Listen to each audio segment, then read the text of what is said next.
करना क्या है, जब आपका शेंजन वीजा लग जाता है तो बस आपने कोशिश करनी है, चाहे आपका वीजा 1 दिन का है या 3 दिन का या 21 दिन का।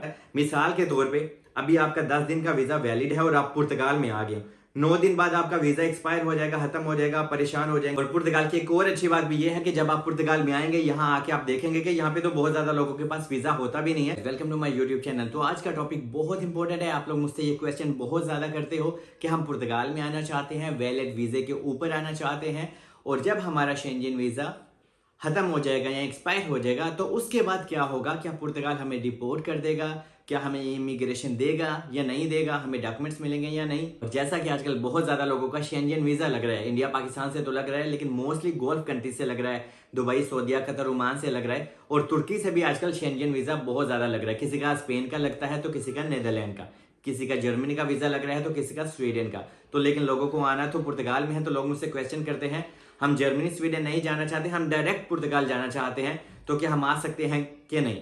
और इसके ऊपर पूरी डिटेल के साथ ये मैं वीडियो आप लोगों के लिए रेडी कर रहा हूँ, बना रहा हूँ। तो जनाब अगर तो आप न्यू है चैनल को सब्सक्राइब करें, बेल आइकन पे प्रेस करें। इंस्टाग्राम और फेसबुक का पेज आपको डिस्क्रिप्शन में मिल जाएगा, वहां पे आप मुझे मैसेज कर सकते हैं। और बस आप लोग मुझे ऐसे ही मैसेज कर दिया करें आपका जो भी क्वेश्चन हो, तो फिर मैं कोशिश करता हूँ उसी टॉपिक के ऊपर रिसर्च करूँ और उसी टॉपिक के ऊपर मैं वीडियो पोस्ट करूँ। तो एनीवेज हम अपनी वीडियो स्टार्ट करते हैं। और आपके इस सवाल की मैं बहुत कदर करता हूँ, क्योंकि ऑफकोर्स ये बहुत बड़ा क्वेश्चन है आप लोगों का कि हम पुर्तगाल में एंट्री करना चाहते हैं और हमारे पास वीजा ही नहीं है। कुछ लोगों के पास तो वीजा ही नहीं है, उनका मैं बाद में बता देता हूँ। आपने पहले तो मैं आपको बता दूं, आपने पुर्तगाल का वीजा अप्लाई नहीं करना, क्योंकि वीजा रेशो बहुत कम है, बहुत स्लो है, ठीक है। आपकी रिजेक्शन भी बहुत ज्यादा हो सकती है।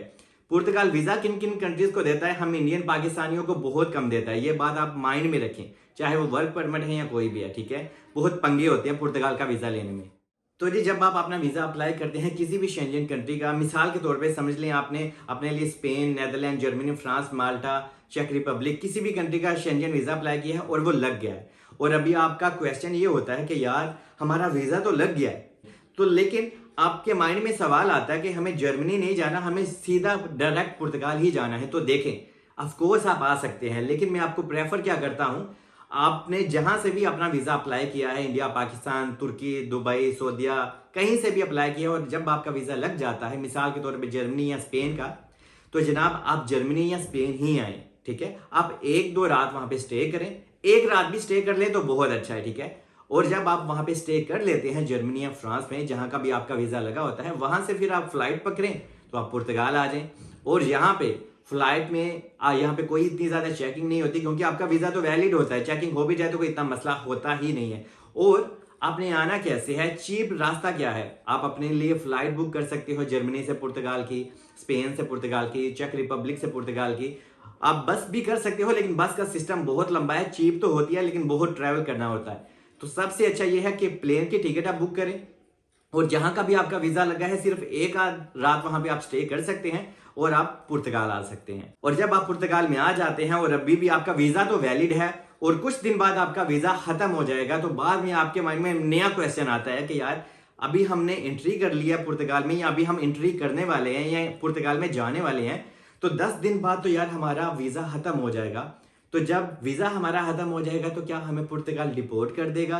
तो जनाब ये आपका क्वेश्चन बहुत ज्यादा है, बहुत लोग क्वेश्चन करते हैं, मैं कदर भी करता हूं। तो जनाब पुर्तगाल की सबसे अच्छी बात यह है कि पुर्तगाल किसी को डिपोर्ट नहीं करता, ठीक है। ये बात अपने माइंड में रख ले। अगर आपने कोई क्राइम वगैरह करना है फिर तो वाकई तो ऑफकोर्स पुर्तगाल आपको डिपोर्ट करेगा, या कोई भी कंट्री आपको डिपोर्ट कर देता है, ठीक है। लेकिन नॉर्मली तो जनाब पुर्तगाल आपको डिपोर्ट नहीं करता है जब आपका वीजा खत्म हो जाता है। मिसाल के तौर पे अभी आपका 10 दिन का वीजा वैलिड है और आप पुर्तगाल में आ गए, 9 दिन बाद आपका वीजा एक्सपायर हो जाएगा, खत्म हो जाएगा, परेशान हो जाएंगे यार अभी क्या होगा। तो आपको परेशान होने की जरूरत बिल्कुल भी नहीं है। और एक और चीज मैं आप लोगों की तसल्ली के लिए आपको बता दूं, हम जितने भी लोग पुर्तगाल में आए हुए हैं ना, ठीक है, किसी का भी डायरेक्ट पुर्तगाल का वीजा नहीं लगा। बहुत कम लोग हैं, 100 में से सिर्फ 7 या 8% लोग होंगे जिनका डायरेक्ट पुर्तगाल का वीजा लगा है। लेकिन नॉर्मली जितने भी लोग हैं, किसी का जर्मनी का वीजा लगता है तो किसी का नीदरलैंड का, किसी का स्वीडन का लगता है तो किसी का नॉर्वे का, तो कोई स्पेन से आता है पुर्तगाल। मतलब कहने का यह है कि डायरेक्ट पुर्तगाल का वीजा लगता ही बहुत मुश्किल से है। सारी दुनिया, सारे लोग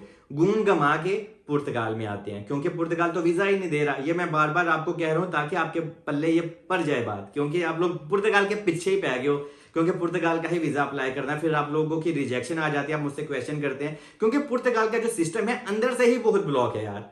हालांकि टूरिस्ट प्लेस है, पुर्तगाल को वीजा देना चाहिए, लेकिन इनकी जो वीजा की पॉलिसीज है बहुत बहुत थोड़ी सी टाइट है। तो इस वजह से लोग क्या करते हैं, जर्मनी के लिए अप्लाई करते हैं, फ्रांस के लिए अप्लाई करते हैं। फ्रांस भी आजकल बहुत वीजा अच्छे से आपको दे रहा है, फ्रांस, चेक रिपब्लिक और नॉर्वे।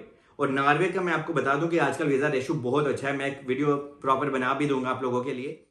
तो मतलब कहने का ये है कि अगर आपका शेंजन वीजा किसी भी कंट्री का लग जाता है तो जनाब आप वहां से ऑफकोर्स पुर्तगाल आ सकते हैं। और पुर्तगाल में आके आपको क्या फायदा मिलता है, पुर्तगाल में आपको जब आप अपने डॉक्यूमेंट्स अप्लाई कर देते हैं तो जनाब आप लीगल हो जाते हैं, आप कहीं पे भी काम कर सकते हैं, लेकिन काम बहुत मुश्किल से आजकल मिलता है पुर्तगाल में। अगर आपने आना है तो ये सारी चीजें आपके माइंड में होनी चाहिए। आजकल काम की थोड़ी सी यहाँ पे परेशानी है, लेकिन जो लोग कोशिश करते हैं, जो लोग मेहनत करते हैं, तो जनाब उनको जॉब मिल भी जाती है। बस आपने करना क्या है, जब आपका शेंजन वीजा लग जाता है तो बस आपने कोशिश करना है, चाहे आपका वीजा 1 दिन का है या 3 दिन का या 21 दिन का या 6 महीने का, ठीक है, जितनी भी देर का है, कोशिश आपने ये करनी है कि आप वैलिड वीजे के अंदर ही पुर्तगाल में एंट्री करें। और जिन लोगों के पास वीजा है ही नहीं है और वो पुर्तगाल जाना चाहते हैं, उनका भी मैं बता देता हूँ थोड़ा सा। तो जनाब देखें, पुर्तगाल की एक अच्छी बात यह है कि जब आप पुर्तगाल में आ जाते हैं, आप अपने डॉक्यूमेंट्स अप्लाई करते हैं, आपकी सारी चीजें रेडी हो जाती हैं, तो आप लीगल हो जाते हैं यहाँ पे काम करने के लिए। यहाँ पे आपको परेशानी की जरूरत नहीं होती। जैसे कि स्पेन में आप लीगली काम कर ही नहीं सकते, ठीक है, वहां पे 2-3 साल का प्रोसेस होता है, थोड़ा लंबा होता है। तो जैसे कि पुर्तगाल का प्रोसेस बहुत अच्छा है, यहाँ पे आप लीगली कहीं पे भी काम कर सकते हैं, बस जॉब मिलना आप पे होता है, जॉब ढूंढना आप पे होता है, ठीक है।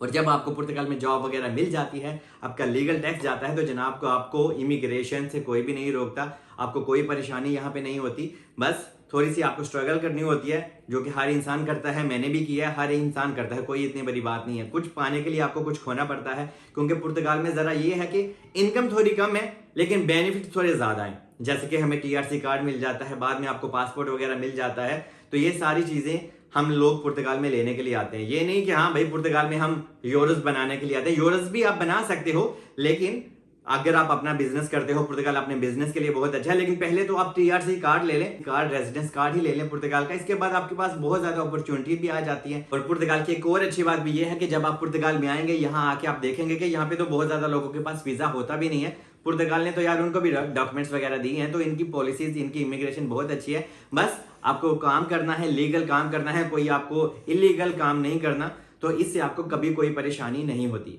आज की वीडियो में इतना ही, होप कि मैंने आपको सब कुछ बता दिया। अगर मैं कुछ मिस कर गया हूं तो आप मुझे कमेंट्स लिख सकते हैं, मैं आपको उसका भी रिप्लाई दे दूंगा। और बाकी आज की वीडियो में इतना ही, मिलते हैं अगले किसी वीडियो में। अपना बहुत ध्यान रखें। I love you all, keep supporting me. खुदा हाफिज।